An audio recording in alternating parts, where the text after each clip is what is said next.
Hey, Shalom Akim Shalom. First and foremost, as always, I would like to give all praise, all honor, and all glory to Yahweh, Bahashem Yahweh Shai, Bahashem Rachach Quadash. Double honors to the apostles and the elders of Great Millstone that taught us this truth and that's still teaching this truth. And much peace, love, and salutation to the elect of Yahweh, Bahashem Yahweh Shai, Bahashem Rachach Quadash, that's pushing this word with all truth and sincerity. I'm the brother Tazamah from the Great Millstone Dallas camp, and I'm coming back today with another quick lesson. And Lord willing, this lesson will be edifying. And also too, I want to say Ashar Pasach, all right, Pasach, which is happy Passover. All right, to you Akim, that's that's in the Passover, celebrating it in sincerity and in truth. All right, the Passover actually just the Passover itself ended tonight at sundown, but now we are in the Feast of Unleavened Bread. All right, the Feast of Unleavened Bread also begins at sundown on the night of the Passover, and you keep the Feast of Unleavened Bread for 7 days. So, you have Sunday night to Monday night, which is day one, Monday night to Tuesday night to Wednesday night to Thursday night to Friday night to Saturday night to Sunday night, which would be 7 days that we are to keep the Feast of Unleavened Bread. And I just wanted to put that out there as well, because we are currently in that feast right now, which is one of the 3 high holy days that Yahweh B'Shem Yahushua ordained the men of Israel, or the children of Israel, to come up to Jerusalem to present ourselves. All right, you have the Passover. You have the fast. Oh, excuse me. You have the Passover. You have Pentecost, and you have the Feast of Tabernacles. And just to verify that, let's actually just go real quick to Leviticus. Let's actually go to Deuteronomy. I like the one at Deuteronomy. I mean, it's the same thing, but I like Deuteronomy 16 and 16 too. This is Deuteronomy chapter 16, verse 16. It says, 3 times in a year shall all thy males appear before Yahweh thy power in the place which he shall choose, which that place is in the land of Jerusalem, which obviously we can't go to the land of Jerusalem today.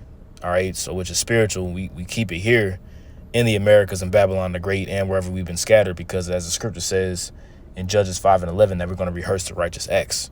All right, it says in the Feast of Unleavened Bread, which we're currently in, and in the Feast of Weeks, which the Feast of Weeks is also known as Pentecost. All right, it says, and in the Feast of Weeks, and in the Feast of Tabernacles, and they shall not appear empty. And they shall not appear before the Lord empty. All right, so this is one of the high holy days, and we believe through the spirit and power of Yahweh B'Shem Yahushua that the Lord, all right, is getting ready to turn things up. All right, for years after the Passover, Yahweh B'Shem Yahushua, even before the Passover, the Lord has been cranking up the heat. All right, and we know, through the spirit and power of Yahweh B'Shem Yahushua that, we're in the last days of the last days, and the Lord is just going to continue to crank things up. All right, he's going to continue to crank it up. All right, you just had Joe Biden pretty much administer emergency powers, all right, over Ukraine, which that's pretty big news. And when you look up emergency powers, let's actually type that in real quick. And I know the spirit kind of got me going all over the place right now, but that's how the spirit just wants it to go. All right, National Emergencies Act. All right, emergency powers says congressionally authorized emergency presidential powers are sweeping and dramatic, and range from suspending all laws regulating chemical and biological weapons, including the ban on human testing. And let's go to emergency powers Ukraine, because that's what Joe Biden actually just recently did. All right, let's go to news. Boom. You see Ukraine war live updates. Ukraine likely staging tactical withdrawal in Bakhmut. Ukraine unyielding in Bakhmut as Russian troops close in. So pretty much you have war. All right, you have war on the horizon, which this war in Ukraine has been an ongoing war. For the past, really, honestly, it's been going on longer than what we've been seeing, in the mainstream media, going back to Crimea. But, in the past over a year, Ukraine has been heavy in the news as Russia has been attempting to overtake back a territory that once belonged to them. Okay. And, I seen this article. Let me go back to it. I seen this article here from This is endoftheamericandream.com, which is a pretty good website that I like to go to. And that's Spirit. Actually, I have this thing at the top there that shows the galaxy. But it says the three wars of the apocalypse, and we understand and know that World War III, all right, the Battle of Armageddon or Armageddon is going to be the war to end all wars. All right, as I want to say it's Albert Einstein said, World War III will be pretty much battle with nuclear weapons, and if there was any kind of other war afterwards, it's going to be battle. It's going to be fought with sticks and stones because as knowledge increases, as technology increases, weaponry increases, man. And we're now at the point to whereas, with the weaponry and the technology that the Lord has created in today's time, land masses and land masses can be completely burned up. And that's according to biblical prophecy. All right, let's grab Isaiah, the 9th chapter. All right, this is Isaiah chapter 9, verse 5. It says, "For every battle of the warrior is with confused noise, and garments rolled in blood. But this shall be with burning and fuel of fire." You see, and then that burning and fuel of fire is going to be by way of fire from the ICBM thermonuclear missiles that Yahweh Ba'Shem Yahushua put the spirit upon these scientists to create. All right, Isaiah 54. All right, the scripture says that the Lord created the smith that blowed the coals in the fire, that created the instrument for his work. All right, and as well as fire from the chariots, man. All right, this next go around of war. All right, because you have three major wars. All right, you have World War I, World War II, which World War I is spoken about in the scriptures. All right, when you read Revelation, the 9th chapter. All right, World War II really isn't talked about, which was a major war. But World War III is going to be the war to end all wars. It's going to be the war. All right, in the midst of this war, you're going to have Yahushua return with the chariots. You're going to have the collective groups of World War III gather themselves together to try to fight against Yahushua. And they're gonna fail miserably, all right, according to the scriptures. And it's gonna be with burning and fuel of fire, and that main burning and fuel of fire is gonna be here in America, Babylon the Great, which the Lord has ordained to completely destroy and annihilate for its wickedness. Okay, now it says the three wars. Let's go to the article. It says the three wars of the apocalypse. All right, it says, and you see here in the picture, you have it looks like a man and a woman and two children walking, and you have what's looked at as a nuclear cloud. And this is what the Lord said in the scriptures. All right, you see here in the background, this is complete desolation. Everything's dead, and then you have, the nuclear cloud here, where it says in the scriptures, it says that a roll, the heavens shall be rolled together as a scroll. Let's actually grab that real quick. What's that, Isaiah, the 34th chapter? Let's get that real quick. All right, this is Isaiah 34, and this whole chapter is really a good chapter that goes into the destruction, but this is Isaiah. I'm just going to hit the point. Isaiah 34, verse 4, it says, "And all the hosts of heaven shall be dissolved." And you can read that, the hosts of heaven being dissolved, and what is that, Second Ezra's the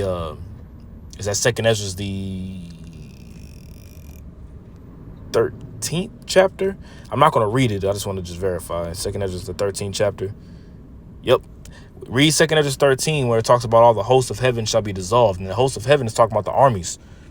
All right, that large multitude that's going to come and try to fight against Yahushua and the Holy Host. They're going to be dissolved. And you can also read that in Revelation, the 12th chapter. It says, "And the heavens shall be rolled together as a scroll." And this is what you see in the photo here, man. This is what Isaiah prophesied would happen. All right, because the Lord gave him the vision to see it. It says the heavens shall be rolled together as a scroll, as you see here. All right.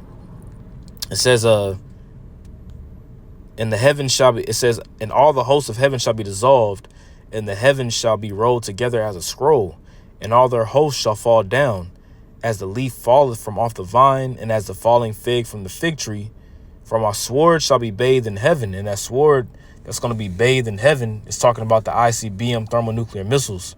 All right, once they're shot from the ends of the earth, from the ends of the world, from Russia, China, Pakistan, India, Iran, Turkey, Britain, because the NATO and America is going to be completely isolated. All right, America has its allies now, but there's going to be something that's going to happen, to whereas all of America's allies are not going to be America's allies anymore.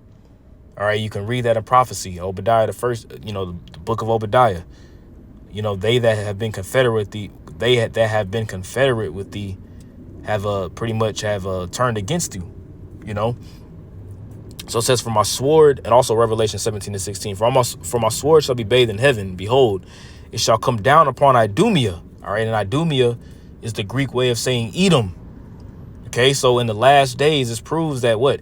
Esau is going to be ruling in the end of the world, all right, the end of this age. Esau is the end of the world, and Jacob is the beginning of it that followeth. All right, behold, it shall come down upon Idumea and upon the people of my curse.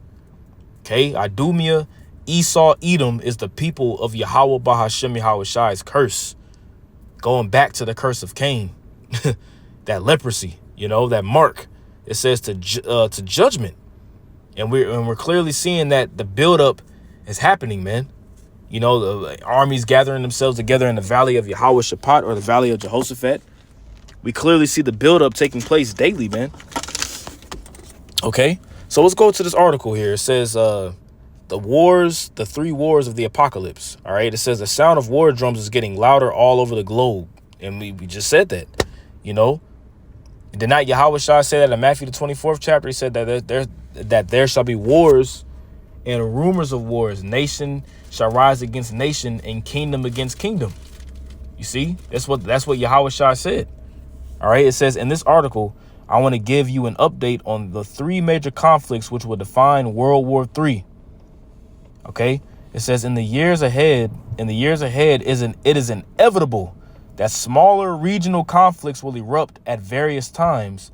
But for the piece I'm going to focus on are the three big ones. All right. And you already have smaller conflicts going on. All right. A smaller conflict happening right now is the war between Russia and Ukraine. And the smaller conflicts are going to happen within smaller countries. And that goes into the scripture in Joel the 3rd chapter. Let's grab that real quick.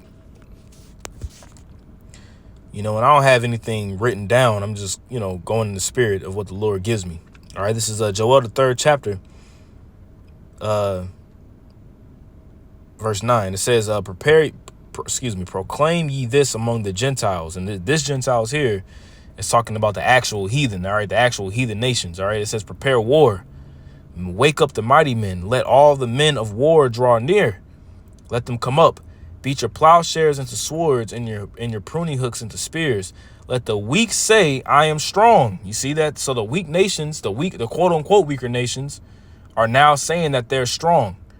And what makes these weaker nations strong what makes these weaker nations stronger, I rather say, is the fact that now they have weapons of mass destruction. They have missiles, man. ICBM thermonuclear missiles. You see, it says, assemble yourselves and come, all ye heathen, proving what those Gentiles were here, and gather yourselves together round about. Thither cause thy mighty ones to come down, O Yahweh.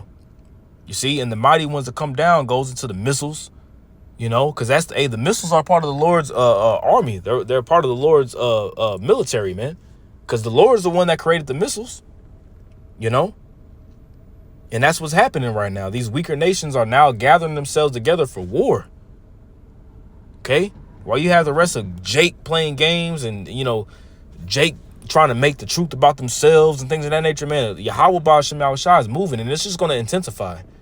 It's just going to increase. I wouldn't be surprised if this whole summer's locked down, man. We'll see. Okay? It says, in the years ahead, it is inevitable that smaller regional conflicts will erupt at various times. But for this piece, I'm going to focus on three big ones. All of the participants have been preparing for war for many years, and now tensions have reached a boiling point. And we're at that point right now. It says, and once all three of these let me read it again. And once all three of these wars fully get going, none of our lives will ever be the same again. The three following are the three wars of the apocalypse. You see that? And that's what's getting ready to happen, man. These people's lives are getting ready to change drastically, dramatically. You're not going to be able to do the things that you do. You're not going to be able to go to the store to get food and get whatever the hell you want. all that, and now everybody's lives are getting ready to change. Everybody's lives are getting ready to change, man. Because as Babylon crumbles and falls, people's lives are going to, people are hearing Babylon, man.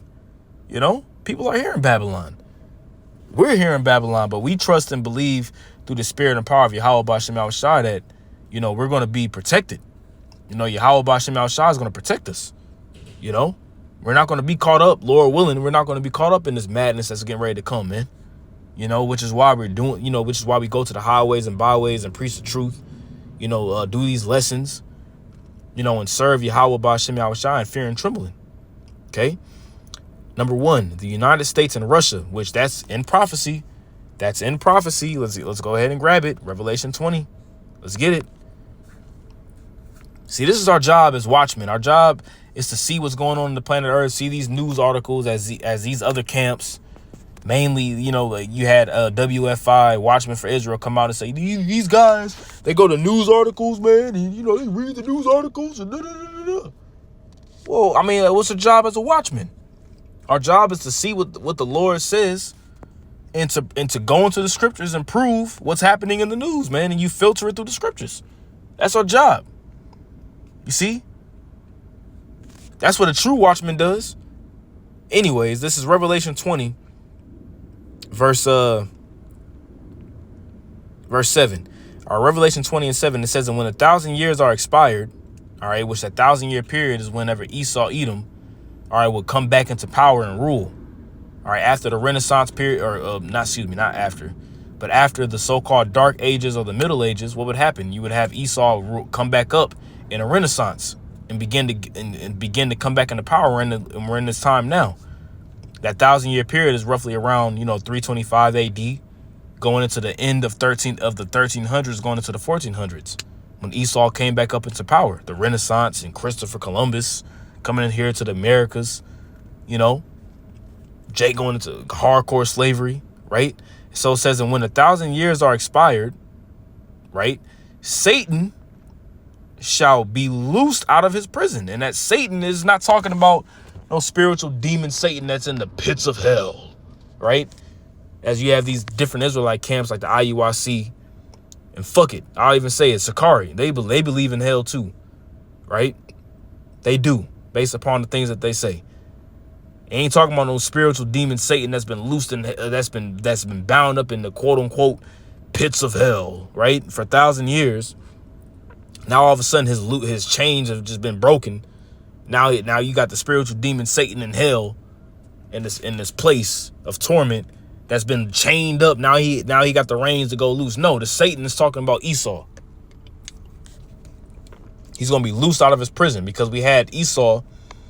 All right, we had Esau in the form of captivity for a period of time. So he's loosed and shall go out to deceive the nations which are in the four quarters of the earth. All right, and this lines up with Jeremiah, the 50th chapter, going into verse 7. All right. Babylon have been a golden cup in the Lord's hand, which made all the nations drunk. I think it's 50. Let me just go back to it just to verify. 51. Jeremiah 51:7. Babylon have been a golden cup in Yahweh's hand that made all the earth drunken. All right. Babylon here is talking about America. All right. The nations have drunken of her wine. Therefore, the nations are mad. All right. Babylon have been a golden cup in the Lord's hand. You see? And that's how Babylon has deceived the nations in the four quarters of the earth. All right, the four winds, Gog and Magog, which is Russia, to gather them together to battle. Because Russia is used in prophecy, all right, by Yahweh B'Shem Yahushua for World War III.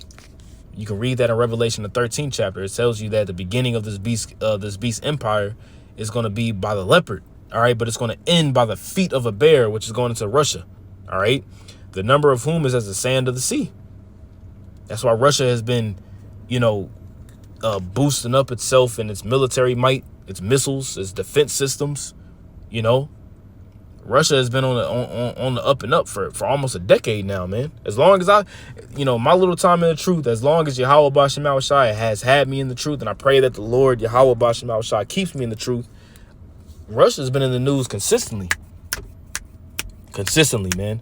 And I know the apostles, the elders, my elders down here in GMS Dallas, man, Russia's been in the news, consistently, man. And it's just been increasing. That's prophecy, right? So it says, let me go back to it. The United States and Russia. The conflict in Ukraine has evolved into a full-blown proxy war between the United States and Russia. And what is a proxy war? Okay, let's look up the definition of a proxy war. All right. A proxy war. Proxy war. It says a war instigated by a war instigated by a major power which does not itself.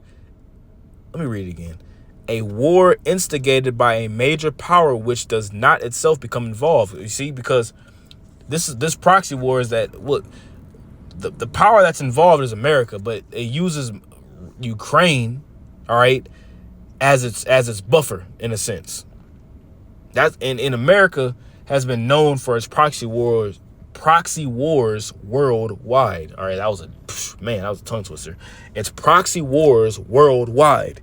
You got the war in Iraq, that was a proxy war. The war in Afghanistan, that was a proxy war. Syria, proxy war. You know, you got the acronym of the I to the S to the I to the S. Which, where the hell did they go? You had the T to the A to the L to the I to the B to the A to the N. Where the hell did they go? You know? Proxy, you got proxy militaries, proxy armies that are funded by Babylon, man. You know?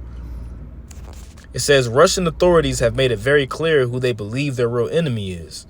And U.S. officials are not even trying to hide the reality of the situation any longer because what? Now that they've been discovered, man. You see? Babylon has been discovered, you know, as it says in Isaiah 47, man. You know, its skirt has been lifted, you know. Our politicians in Washington keep telling us that we are in it to win it. And on Friday, another gigantic package of military aid was announced. But here it is. They got this military aid going to Ukraine. But here it is. America all jacked up. Or not America. Well, America is jacked up. But you got, you know, you have Ohio all jacked up. All these derailments. All this stuff going on about toxic chemicals going into the air, floating around, people getting sick. But all this aid is still going to Ukraine. Letting you know that all this stuff is set up. All right, it says the Biden administration announced its newest military aid package for Ukraine on Friday, worth an estimated $400 million, and mainly consisted of ammunition for the weapons it has already provided.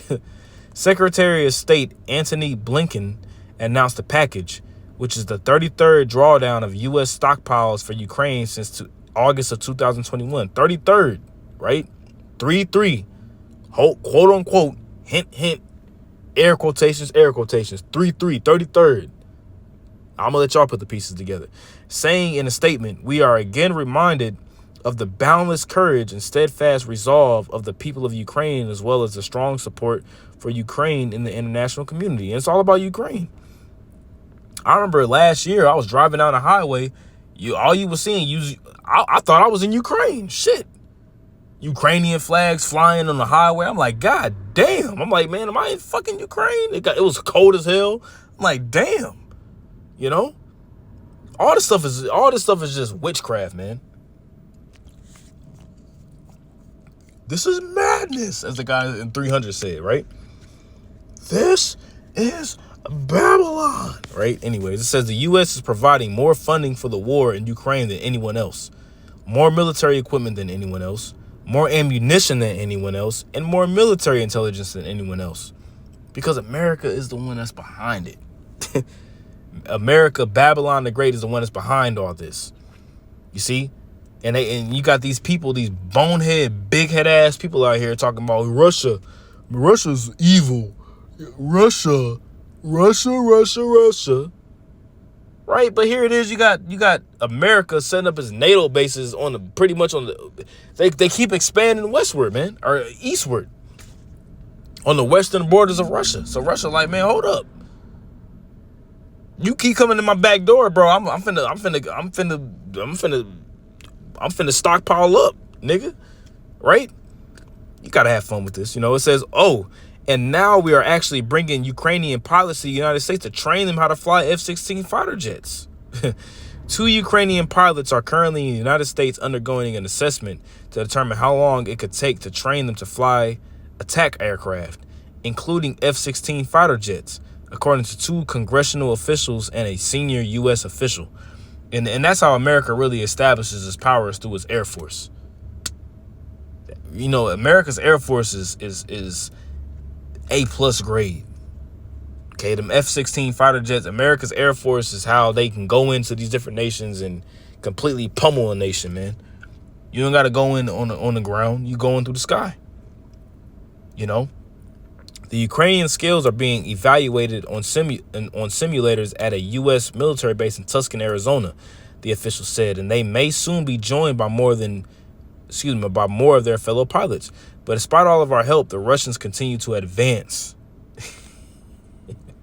You see, Russia continues to advance its military, its weaponry, man. You see, it says, in fact, it appears that the fall of Bakhmut is imminent. The following comes from a Ukrainian news source. The fate of the city of Bakhmut hangs in the balance this weekend, with Russian forces continuing to make gains and Ukraine blowing bridges in what analysts say is a sign of possible preparations for a controlled fighting withdrawal. You see, so Ukraine is losing. The British Military of Defense, MOD, said the Kremlin's regular army, alongside the mercenary Wagner Group forces, have made further advances into the northern suburbs of the city, meaning the area of the city still held by Ukrainian forces is vulnerable to Russian attacks on 3 sides. And it added, Ukraine is reinforcing the area with elite units. And within the last 36 hours, 2 key bridges in Bakhmut have been destroyed, including a vital bridge connecting the city to the last main supply route from Bakhmut to the city of Kasiv Yar.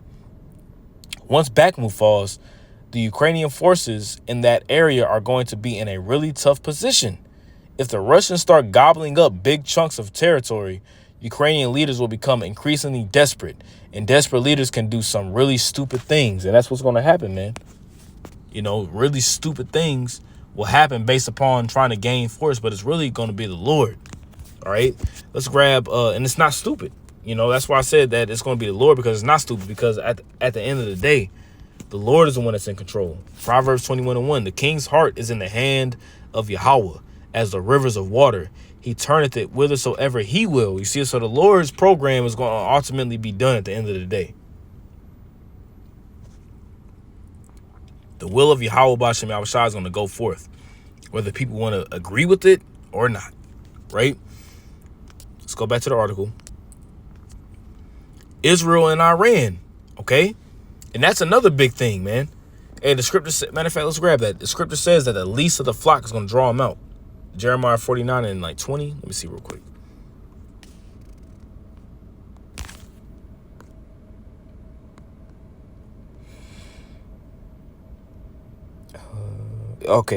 Jeremiah 49 verse 20. It says, therefore, hear the counsel of Yahweh, that he taketh against Edom. And it's always against Edom. You got these different, vocab Malone and these different people talking about Edom was done away with during the Maccabean revolt and things of that nature. Well, how come Edom is always prophesied in end time prophecy if they was done away with, right? It says that he taketh against Edom. He hath and his purposes that he taketh against the inhabitants of Teman, which Teman represents the wise men of Edom. Okay, let's get that word Teman real quick in Jeremiah 49 and 20. All right, that word Teman is Thayamun. Okay, Jeremiah 49 and 20. It says proper name masculine and of a location of the northern district of Edom. Okay. And it says as name of an Edomite chief, son of Eliaphaz or Eliaphaz, and grandson of Edom. So Edom is a duke, or excuse me, Teman is a duke, or Eliaphaz. I'd rather say Eliaphaz is a duke of Edom.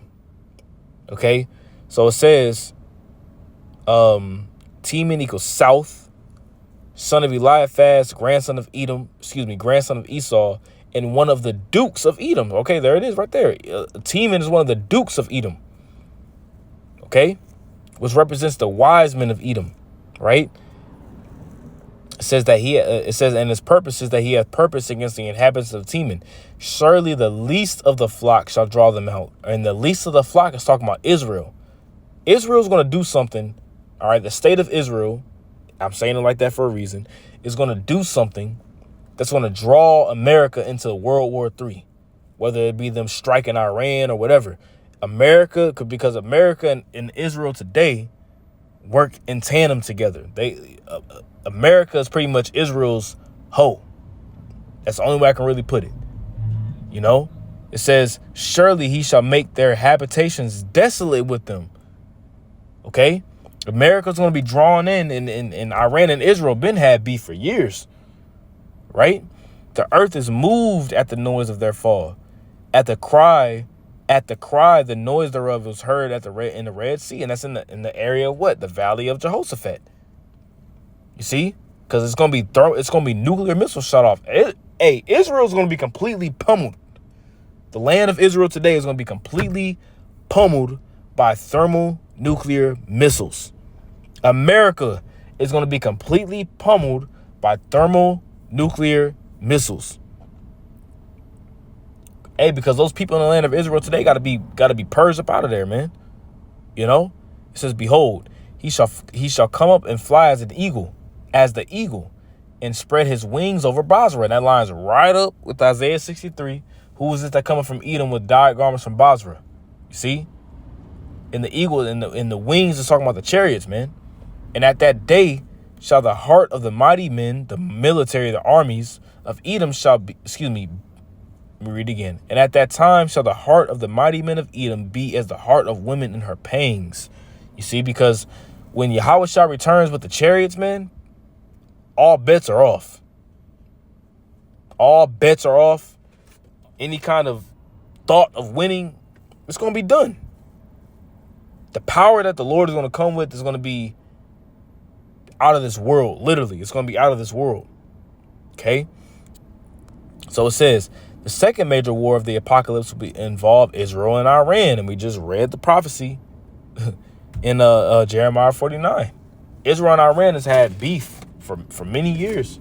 You know, it says the Israelis are already striking pro-Iranian forces in Syria and elsewhere on a regular basis.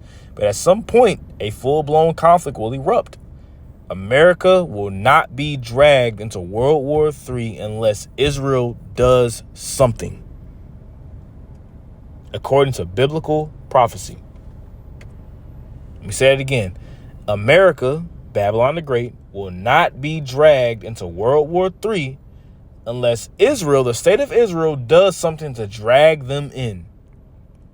Who is America's chief ally? Israel. And Israel, all right, excuse me, America is Israel's chief ally. If Israel needs to, if Israel needs weapons or money, who's the main supporter of Israel? America. You know, we have been hearing that the Iranians have been getting close to being able to build their own nuclear bombs for a long time. And now it is reported that they are potentially only about 12 days away. And Iran has been, Iran has been on the process of, after the during the Obama administration, they had the P5+1 agreement. All right, let's actually Google that real quick. P5+1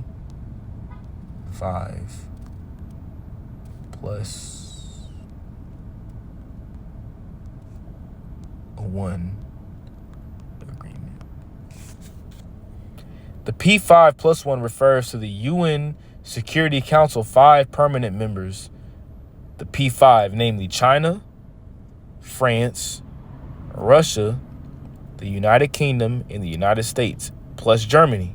The P5+1 is often referred to as the E3+3 by the European countries. And then you had the nuclear agreement. What is it? See, there it is right there. What is the Iran nuclear deal? Let's read a little bit of this. What is the Iran nuclear deal? Diplomacy to revive the arms control agreement has faced multiple stumbling blocks. including Iran's nuclear advances and geopolitics related to the war in Ukraine, right? And I really want to, all right, let me do it like this, because all this was created for the Iran nuclear agreement. So let's do this. Iran nuclear agreement. The Joint Comprehensive Plan of Action, or the GCPA, right? The Joint Comprehensive Plan of Action, commonly known as the Iran Nuclear Deal or Iran Deal, is an agreement on the Iranian nuclear program reached in Vienna on July 14, 2015, between Iran and the P5+1 together with the European Union. Enrichment. So the requirements is enrichment. According to details of the deal published by the U.S. government, Iran's uranium stockpile will be reduced. Because uranium is needed for the implementation of the ICBM thermonuclear missile, right? It says Iran's uranium stockpile will be reduced by 98% to 300 kilograms or 660 pounds for 15 years. The level of enrichment must also remain at 3.67%.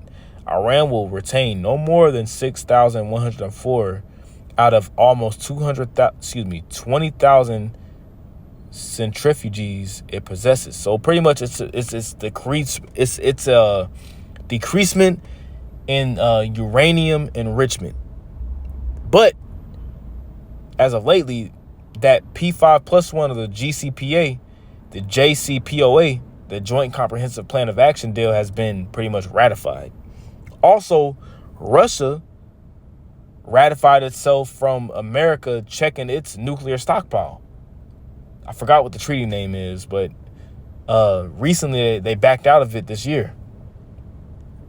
You know? So all hell's man, hey, the Lord is stirring up the pot, right? It says Iran can make enough fissile for one nuclear bomb in about 12 days, a top U.S. Defense Department official said on Tuesday, down from the estimated 1 year it would have taken while the 2015 Iran nuclear deal was in effect.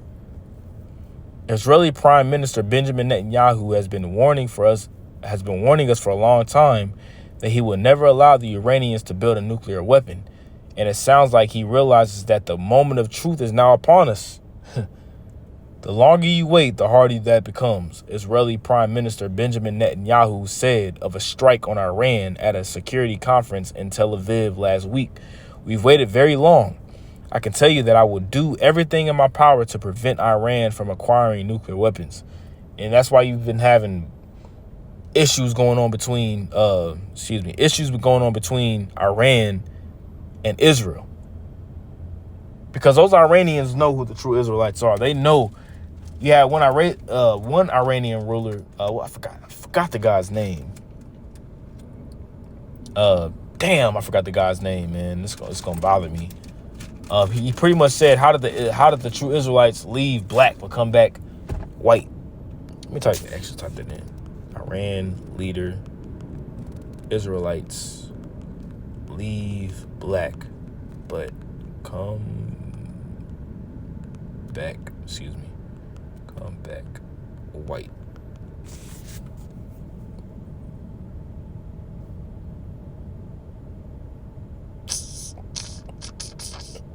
Here it is. Let's read this.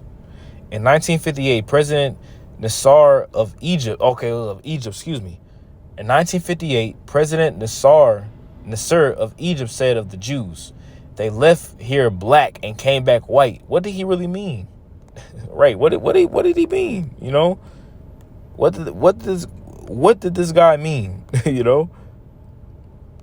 Let's go here. President Nasser. Let's type that in.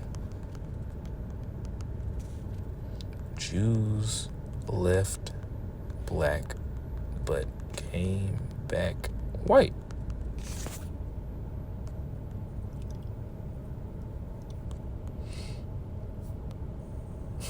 Man, it's gonna take me to Pinterest. Yeah. You can look this up on your own time. But let's go back to the article. Damn.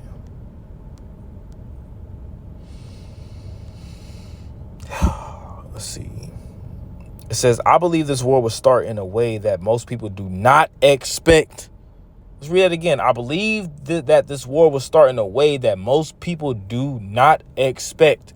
And that lines right up with 1 Thessalonians, the 5th chapter. Let's grab that real quick. It says, 1 Thessalonians 5:2, for yourselves know perfectly that the day of the Lord so cometh as a thief in the night.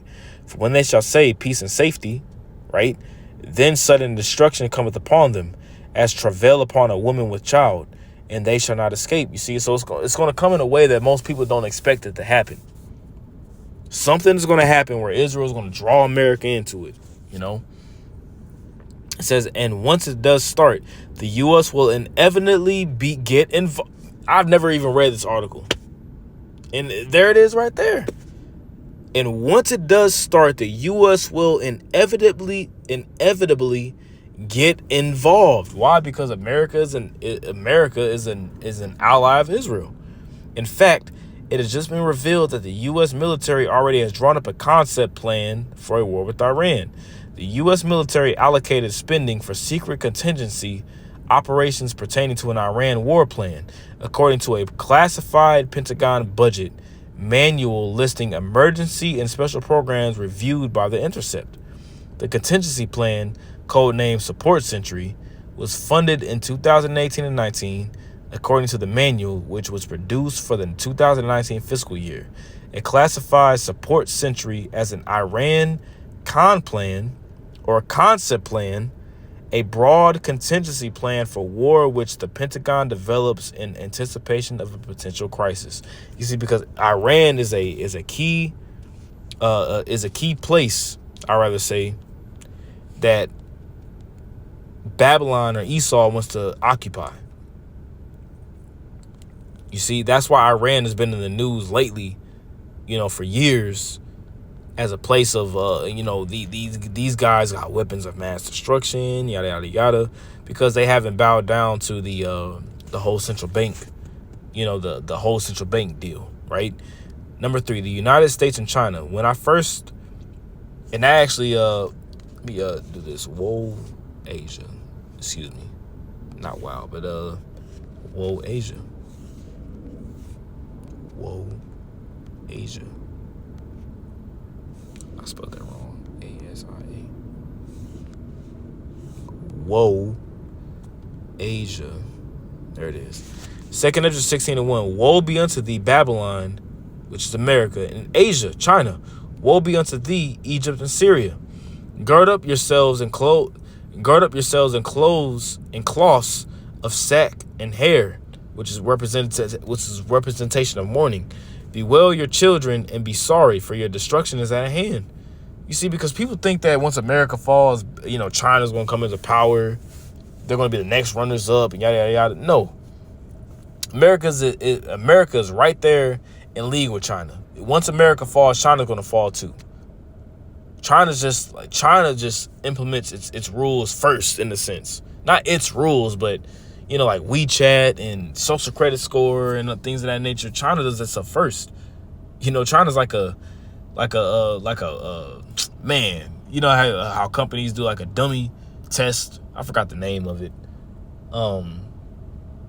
Anyways, I'm not gonna think too hard on it, but China does it first, and then America pretty much reacts. So it says, let's go back to the article. When I first started warning people that we would eventually go to war with China many years ago, a lot of people thought I had lost it. After all, China was considered to be a close friend and highly valued trading partner, which they are. But who's an ally of China? Russia, right? But now we have reached a stage where what is coming is obvious to everyone. Of course, the Biden administration is certainly not helping matters by constantly provoking the Chinese. For example, the Biden administration just greatly angered Chinese leaders by approving a $619 million arms sale to Taiwan, which you've been having war and issues going on in the South China Sea.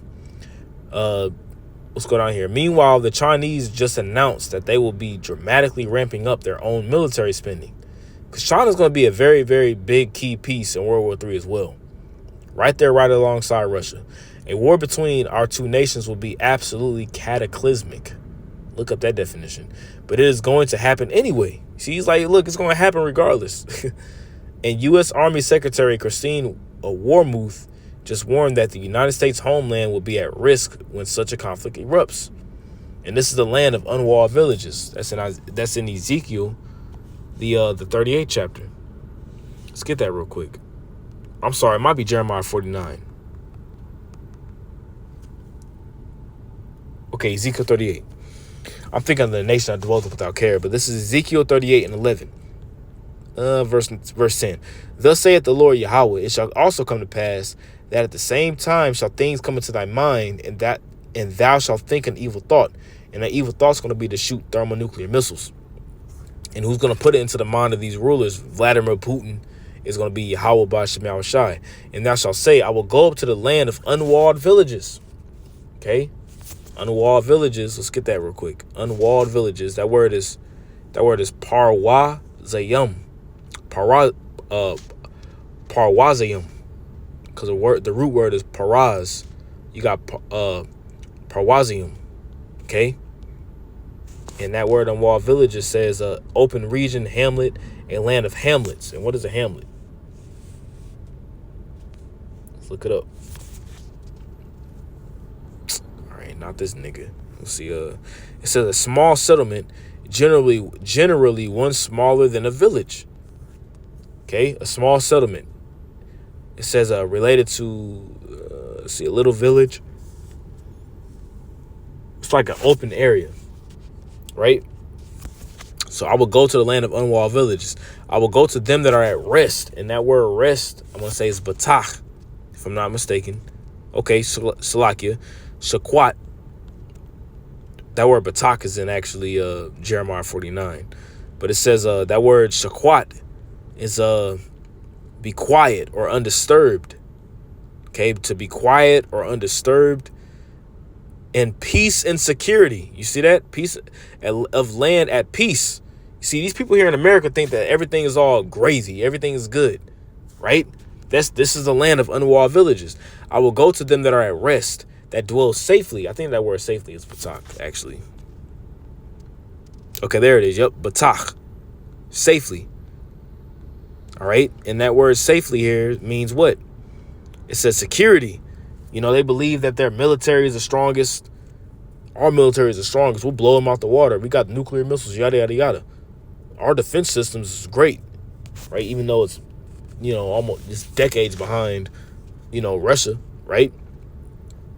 It says that dwell safely, all of them dwelling without walls and having neither bars nor gates, which represents it represents defense, to take a spoil and to take a prey, to turn thine hand upon the desolate places that are now inhabited, and upon the people that are gathered out of the nations, which have gotten cattle and goods that dwell in the midst of the land. You know, America is known as the great melting pot.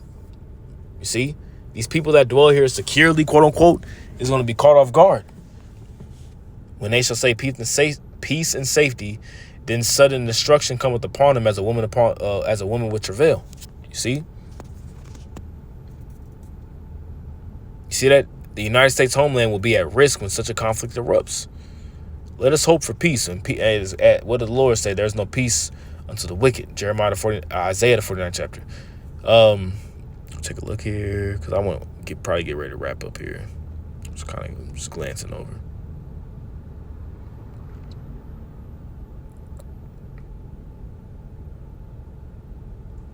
Yeah, that's pretty much it. So, hey, as Yahweh Ba'Shem Yahushai is ramping up, man, he's putting the spirit upon these different leaders. China, Russia, Israel, Iran, you know, Ukraine, America. He's putting the spirit upon these different leaders to make moves happen, which is all prophecy. You know, and if you're a believer of the Bible, you should be advocating for this to happen, man, because, you know, the sooner this happens, the sooner we'll be in the kingdom, you know, which it's all going to happen in Yahweh Ba'Shem Yahushai's time. All right. So with that, Lord willing, this was edifying. I want to give all praise, honor, and glory to Yahweh, Ba'Hashem Yahushai, Ba'Hashem HaKakwadash. Double honors to the apostles and the elders of Great Millstone that taught us his truth. Much peace, love, and salutations to the elect. Shalom.